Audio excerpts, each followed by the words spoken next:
Beyond the personal limits. Today, we're going to be talking with Mike Brown, president of Trico Homes, on Behind the Book. Let's jump in. Welcome to Behind the Book, where I am your guide, Heather Andrews, unraveling the captivating stories from behind the pages. Join me as I sit down with authors from the literary landscape to delve into challenges, inspirations, and untold tales that breathe life into their written worlds. Beyond the personal limit, what does that mean for you? Today, we're with Mike Brown, president of Trico Homes. Welcome back. It's good to be back. Excellent. We've talked about doing well by doing good. We've talked about pushing too far. And now today we're going to talk about beyond the personal limit. What does that mean to you, beyond the personal limit? Well, I think it's the power of the group. I think it's the power, we oftentimes think of the power of the individual, but if I oftentimes think of the peloton in biking and the speeds that you can go in a peloton of biking. And if everybody doesn't know what a peloton is when you got groups of riders together and you get the aerodynamics, and the result, you go from, I remember being in a peloton once and we were up over 80 kilometers an hour. I couldn't do that on my own. No. But when you're a group, you can do so much more. And I think, I often think of the individuals. If you can put me with the right people or connect me with the right people, they'll actually make me better. It'll make me better at what I do. It'll make me more successful. Excellent. I love that. And that kind of makes me think about the book Culture Revolution, because everybody kind of got stretched a little bit by sharing their story. They did, yeah. Yeah. And it's beyond that personal limit. But I think we always have to grow as leaders, and especially as we talked a little bit about what that looked like from a president perspective. And by modeling a certain way, like you thought that everybody would follow that model, but that wasn't necessarily. I learned very quickly that if I behave a certain way, they're not going to copy me. There's a whole bunch of other pressures that they're under every day that I have to become mindful of. So we're just going to go to a personal side here. As a dad, how do you push your children to know about beyond personal limits? Well, kids are really interesting, especially my kids are 18 and 20 years old. So you don't tell them what to do. No. You guide them. You provide some guidance. But ultimately, at the end of the day, their future is their future. It's not their dad's future. Exactly. And so really, it's my job is to actually support them wherever I can. But my wife will say that, this point in our life, this is where you do your best work as a dad. And it's really about being there for them, making sure that they hold themselves accountable. Making sure as at that generation, it's like, no, you said you were going to do this. We want to help you do that. But getting them to get some good practices in place and really, allow them to be everything they can be. I always tell my guys, you can be whatever you want to be. But my job is to help them get there. But it's not my job to tell them what that looks like. Yeah, it's funny. I always said that, to my kids, I'm like I always guided them and gave them options, and we had the that YOLO. Remember YOLO? You only live once. Well, I think my analogy of that to my son was, I said, you only live once. I said, but it could take you to jail, and then it's going to be not a great experience from there. That's the way to look at it. Well, it's true. Well, you watch that with kids and it's tough too, because you see them going down a path, and you're like, this is not a good path. The worst thing you can do is say, don't do that path. You have to kind of, and there's some, part of growth of people is that you have to make mistakes. The same with kids, same with employees, and sometimes you have to let people fail. And in letting them fail, but you also have to be there when they fail to help them pick themselves back up. Absolutely. I think the worst thing you can do as a leader is say, I told you so. I told you that, I remember telling you that if you did this, this world will fall apart on you. And look, it fell apart. You need to be there and say, it's a learning. We've all learned our way through it.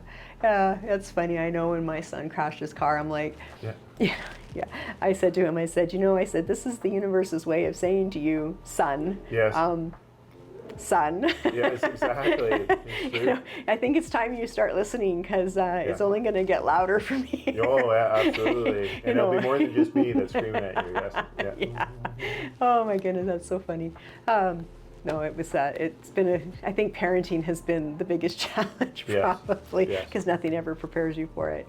And so, how would you, as a president of Trico, and when you have to give that, if you were given that speech to the team, what are sort of some of the things that you talk about? So first off, I have 7 direct reports. with the direct reports that I have, my job is to make sure they're successful.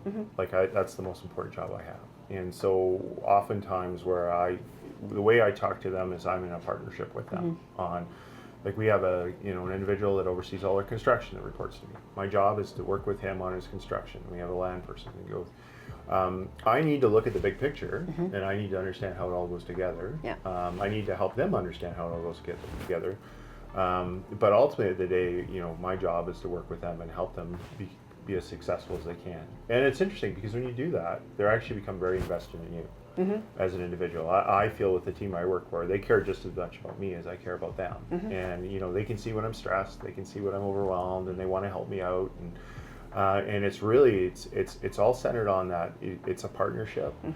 I think you think back to, and it maybe never happened that way, but the days of command and control where you're at the top and you tell people go do this and they're going to do it, and you're going to get results out of that individual, but they won't be the results you can get if you can really get their buy-in, if you can really be part of their success.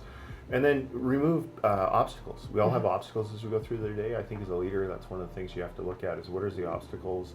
And then the other side is help them understand the big picture. Right. Help them understand in terms of what their work is doing to impact other parts of the business. Because it's difficult for an individual to work at the detail level and then rise up to the strategy level. Like I think there's a unicorn out there that can do both, but most people can't do both. And so you need to have that ability to help people get up and see the big picture. And that to me is about how do you get more out of them? How do they get more out of themselves? I take great pride in people I've worked in my last many years that have gone on and done amazing things. Yeah. And to me, that's my job. To be honest, that's my product, is the people that I got to work with and what they're able to do. That's excellent. Yeah. Thank you so much for sharing all of that. I find just so much wisdom coming out of you. And, thank you. Yeah, and I'm sitting here trying to take it all in. Yeah. And I think one of the things that as an expert in your industry, and you've kind of been promoted up the ranks and done different jobs. Yeah. If you were to say, to not your son, but to a younger, as a mentor, someone coming in to the workforce, what would be your 3 tips of advice that you would give them so that they can go far in their career? So it's interesting. And I mean, I'll talk about a conversation with my son. Yeah, so perfect. One of the things that's hard on kids is they only know that. So I've been a president of an organization since 2011, and he only knows of his dad as the president. Right. So his perspective on life at one point in time is that you apply to be a president and you get a president. He didn't realize all the stuff I went through. And so one of the things that I ended up doing, and my son's name is Misha, is we sat driving one day and I was talking about all the jobs I have and when I started and show the path. And that became quite empowering to him because it's actually quite overwhelming to think that he has to apply for a president's job. And you just think, and that's where he's at mentally, right? That's where he's mentally. So I always say to my kids, and I say to the team I work with, you can be whatever you want to be. You control that path. I think one of the things that I've done well is I've used the gifts that I have. We all have gifts, and so I've been able to use the gifts I have. So I'd say use your gifts. My gift is I'm comfortable talking to people. I'm more extroverted. I've really benefited from that in being a president. I'm fairly strategic. But the other is I was opportunistic. Be open to different things. Be open to opportunities. We talked in the last episode about how as an individual, some individual can become quite close. Like they like the predictability of the day. You never know where the next opportunity is going to come along. No, you don't. Like I remember 2 years before I got my job at Trico Homes, I was driving down the street and I thought about a home builder. I'm like, I'll never work at a home builder. Like I was very definitive in my mind. I'll never work at a home builder. And then I ended up working at a home builder. And so you need to be open to challenge and open to different things. Right on. That's excellent. I love that. And as we wrap up this episode of Beyond the Personal Limit, where can people reach out to you? So go online, go to LinkedIn, look up Michael Brown, send me a note, and we'll connect. I always love meeting new people and talking to new people. Excellent. And thank you, Mike, for being on this show today. Once again, it's really interesting to me to hear, that insight about our kids don't know exactly where we've been. They don't. So you heard it from Mike today.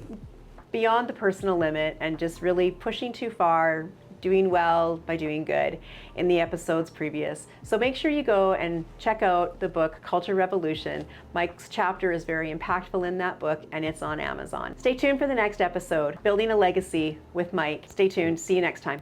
As we close another chapter on Behind the Book, I want to extend our heartfelt gratitude to our wonderful authors for sharing their stories.